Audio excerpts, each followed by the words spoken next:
Даманы – небольшие травоядные млекопитающие, по происхождению родственники современных слонов.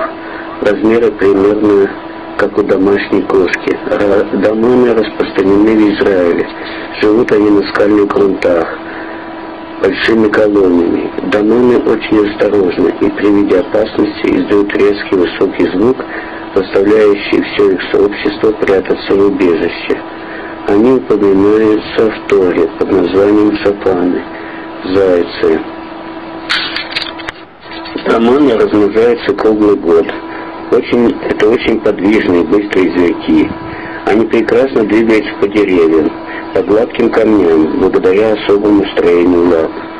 Наиболее активны даманы утром и вечером. У них хорошо развиты слух и зрение. Даманы не нуждаются в питьевой воде. Им достаточно свежей зелени.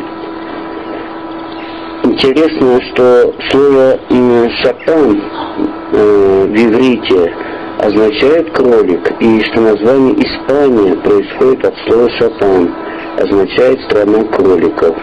Данная съемка этого сюжета произведена в окрестностях Иерусалима.